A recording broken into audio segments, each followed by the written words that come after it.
जय हिंद साथियों। पिछले वीडियो में हम लोगों ने बंगाल राज्य के बारे में जान रहे थे, बंगाल राज्य के नवाब। तो उसी क्रम में उसको अगर थोड़ा सा रिकैप कर ले हम लोगों ने, तो हम लोगों ने जाना था कि औरंगजेब ने 1700 ईस्वी में बंगाल के दीवान एक नियुक्त किया था मुर्शीद कुली खां को। तो उसके बाद 1717 ईस्वी में उसको फर्रुखसियर ने उसको सूबेदार घोषित कर दिया, यानी कि बंगाल का गवर्नर बना दिया। उसके बाद जब मुगल सत्ता कमज़ोर हो गया तो मोहम्मद शाह रंगीला के शासनकाल में मुर्शीद कुली खान ने एक स्वतंत्र राज्य बंगाल का स्थापना कर दिया और वहाँ का नवाब बन गए वो, यानी कि एक प्रकार से वो अपना अलग वहाँ से शासक वहाँ का बन गया। लेकिन वो वहाँ से जो टैक्स हुआ करते थे वो मुगल बादशाह को दिया करते थे। उसमें हम लोगों ने जाना था कि मुर्शीद कुली खान ने बंगाल के लिए कुछ अच्छे काम किए, जिसमें से तकाबी ऋण की व्यवस्था। तकाबी ऋण की व्यवस्था की बात करें तो उसको शर्त पे किसानों को ऋण दिया जाता था, अग्रिम राशि की ऋण दिया जाता था। दूसरा, एक इजारेदारी प्रथा उन्होंने चालू किया था। इजारेदारी प्रथा का अगर एक प्रकार से बात करें तो यानी छोटे छोटे किसानों से ज़मीन लेके एक ज़मींदारी यानी कि एक किसी व्यक्ति को दिया जाता था, जिसको ज़मींदारी बाद में बोला गया।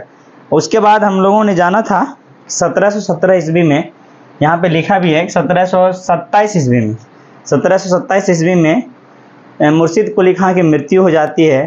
तो उसका कोई पुत्र नहीं था, तो उसका दामाद सुजाउद्दीन, मुर्शीद कुली खां का दामाद सुजाउद्दीन शासक यानी नवाब बना। तो 1733 ईस्वी में मोहम्मद शाह रंगीला ने उसको बिहार की भी कार्यभार सौंप दिया। तो उसके बाद जब उसकी सुजाउद्दीन की मृत्यु हो जाती है 1739 ईस्वी में, तो उसका पुत्र सरफराज जब बंगाल का नवाब बनता है तो बिहार का उस समय नायब सूबेदार था अलीवर्दी खान। तो उन्होंने 1740 में बंगाल पर आक्रमण कर दिया। गिरिया का या घेरिया कहिए, एक जगह है गिरिया, कहीं कहीं किताब में घेरिया। तो वहाँ का युद्ध हुआ जिसमें अलीवर्दी खान ने सरफराज को हरा दिया और उसकी हत्या कर दिया, और 1740 में वो खुद नवाब बन गया। तो उसके नवाब बनने के बाद जब वो नवाब बन गया तो और वो टैक्स मुगल बादशाह को नहीं देने लगा। उसी समय इसका फ़ायदा मराठों ने उठाया। मराठों ने उस पर हमला कर दिया, आक्रमण करके वहाँ से चौथ नामक टैक्स जो लेते थे वसूल किया। उसकी अलीवर्दी खान की मृत्यु 1756 में हो गई। तो उसका उत्तराधिकारी सिराजुद्दौला हुआ। ये भी अलीवर्दी खान का दामाद ही था, सिराजुद्दौला बना। इसके समय फोर्ट विलियम पे कंपनी ने फोर्ट विलियम का किलेबंदी करना शुरू किया। तो शासक ने मना किया, यानी सिराजुद्दौला की बात करें तो इन्होंने मना किया कि आप मत करिए। तो फिर भी अंग्रेज नहीं माने तो इन्होंने हमला कर दिया। तो फिर संधि हुई। लेकिन उसी बीच एक घटना घटी थी, बहुत बड़ी घटना, ब्लैक होल की घटना। ये अंग्रेजों के द्वारा कहा जा रहा है कि बहुत बड़ी घटना घटी थी 20 जून 1756 को। इसमें क्या हुआ था, एक छोटे से कमरे में 146 लोग जान बचाने के लिए शरण ले लिए थे, और उसके बाद जो है सांस के तकलीफ के कारण उसमें बहुत लोग मर गए थे। सुबह देखे तो सिर्फ 23 लोग जिंदा बचे थे।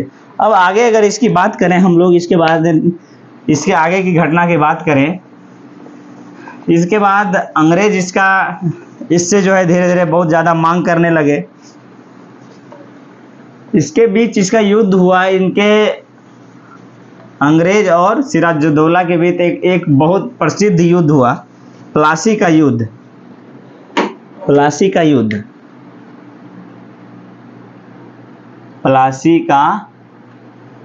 इसकी बात करें तो ये 23 जून 1757 ईस्वी को हुआ। ये किसके बीच हुआ, अंग्रेज एवं सिराजुद्दौला के बीच। सिराजुद्दौला जो वहाँ के नवाब थे। अंग्रेज के नेतृत्व की बात करें सेनापति को तो रॉबर्ट क्लाइव, ये सेनापति थे वहाँ के। इसमें क्या हुआ कि इसका जो सेनापति था सिराजुद्दौला का सेनापति मीर जाफर इससे मिल गए। मीर जाफर रॉबर्ट क्लाइव से मिल गए, और युद्ध में अगर बात करें तो ये मीर जाफर ने गद्दारी कर दिया। यानी कि इससे मिलने के बाद इसको सिराजुद्दौला को, नवाब को बोला कि आप चले जाइए। एक चीज़ और है, सिराजुद्दौला ने अपने राजधानी को इसको बोला कि अपना राजधानी चले जाइए। मीर जाफ़र ने सिराजुद्दौला को बोला अपना राजधानी वापस लौट जाइए, और ये इससे मिल गए। मिलने के बाद रास्ते में मीरन का पुत्र था मीरन, इसका पुत्र मीरन ने हत्या कर दिया सिराजुद्दौला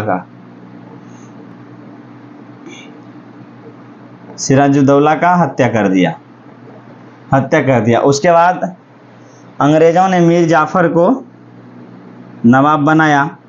मीर जाफ़र से तरह तरह का मांग करने लगा कि हमको ये दीजिए, बहुत कुछ ज़्यादा मांगने लगा।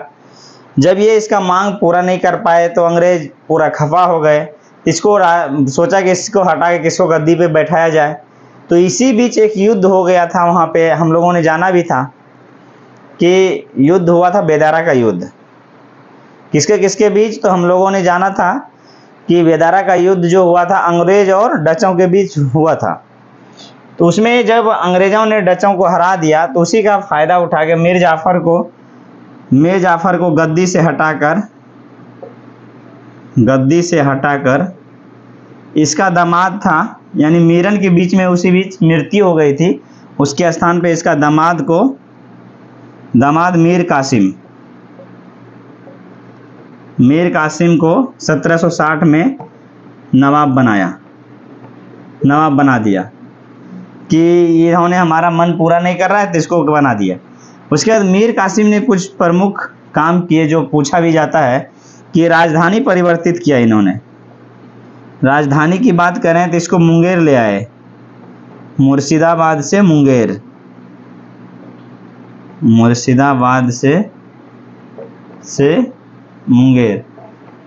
लाया। इसमें एक और काम किया था, हथियार की फैक्ट्री लगाया था मुंगेर में। अंग्रेज से लड़ने के लिए हथियार की फैक्ट्री। अभी भी हम लोग जानते हैं, कभी कभी ये क्वेश्चन पूछता भी है, हथियार की फैक्ट्री मुर्शिदाबाद से मुंगेर इन्होंने ही किया था, मीर कासिम ने। उसके बाद जब मीर कासिम कुछ अंग्रेज़ों से खफा हो गए तो लास्ट में इन दोनों के बीच युद्ध हुआ तो एडम्स के हाथों एडम्स से हार गए मीर कासिम। उसके बाद ये भाग के कहाँ गए? अवध के नवाब के पास। अवध के नवाब थे सुजाउद्दौला। उसके पास जाके शरण लिए।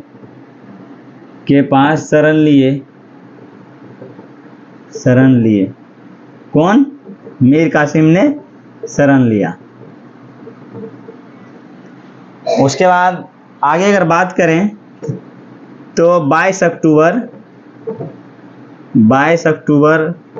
1764 में एक प्रकार से बहुत ही ऐतिहासिक लड़ाई हुई, बक्सर का युद्ध।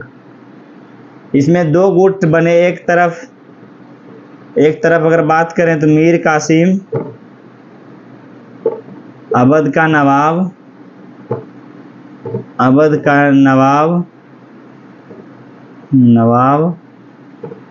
और दिल्ली का जो यानी मुगल बादशाह था शाह